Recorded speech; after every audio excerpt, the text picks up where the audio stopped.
दंडकारण्य के गहरे जंगल में राम, लक्ष्मण और सीता अपने वनवास के दिनों में यात्रा कर रहे थे। सायंकाल का समय था। सूर्य धीरे धीरे अस्त हो रहा था। जंगल का सन्नाटा चारों ओर रहस्यमयी छाया बुन रहा था। तभी राम को सामने एक चमकती हुई मणि दिखाई दी, जो पेड़ों के बीच से प्रकाश फैला रही थी। वह मणि साधारण नहीं लग रही थी। भैया, यह मणि इतनी गहरी चमक क्यों दे रही है? लक्ष्मण ने राम से पूछा। राम कुछ सोचते हुए बोले, यह मणि मायावी प्रतीत हो रही है। इसे छूने से पहले हमें सावधान रहना चाहिए। सीता, जो थोड़ी दूर खड़ी थी, मणि की ओर खींचती हुई बोली, यह मणि दिव्य लग रही है। शायद यह हमें कोई महत्वपूर्ण संकेत दे रही है। राम ने जैसे ही मणि की ओर कदम बढ़ाया, पूरा जंगल अचानक थम सा गया।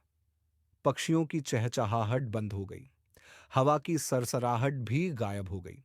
सब कुछ एक रहस्यमयी चुप्पी में डूब गया। लक्ष्मण ने चारों ओर देखा, ये क्या हो रहा है? तभी अचानक पेड़ों के पीछे से एक बूढ़ा तपस्वी प्रकट हुआ।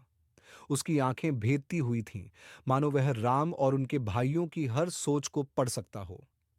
यह मणि जो तुम देख रहे हो, यह माया का दर्पण है। ये केवल उसे दिखाती है जो देखने की हिम्मत रखता है। माया का दर्पण? राम ने तपस्वी से प्रश्न किया। हाँ, इसमें भविष्य की संभावनाएं दिखती हैं, लेकिन हर दृश्य सच हो यह आवश्यक नहीं। जो इस मणि को देखता है, उसे अपनी दृष्टि पर विश्वास करना होगा। लेकिन एक चेतावनी है, इस मणि का हर क्षण तुम्हारे निर्णय बदल सकता है। अगर तुमने इसे देखा, तो हर कदम एक नया प्रश्न खड़ा करेगा। राम ने थोड़ी देर सोचा, फिर साहसपूर्वक मणि की ओर देखा। मणि के अंदर अचानक एक दृश्य उभरने लगा। दृश्य में लंका का राजमहल दिख रहा था, जहां सीता बंदी थी। लेकिन साथ ही एक छवि और थी। लक्ष्मण घायल अवस्था में भूमि पर पड़े थे। राम का दिल जोर से धड़कने लगा। यह दृश्य सत्य है या मात्र भ्रम? बूढ़ा तपस्वी मुस्कुराया।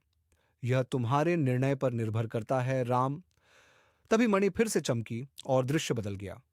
इस बार राम के सामने रावण खड़ा था, लेकिन उसकी आंखों में पश्चाताप था। क्या रावण वास्तव में पश्चाताप करेगा? हर क्षण मणि नए प्रश्नों के साथ रहस्य खोल रही थी, और हर उत्तर राम को और गहरे भ्रम में डाल रहा था। अंत अभी भी अधूरा है, क्योंकि माया का दर्पण की सच्चाई अनंत है।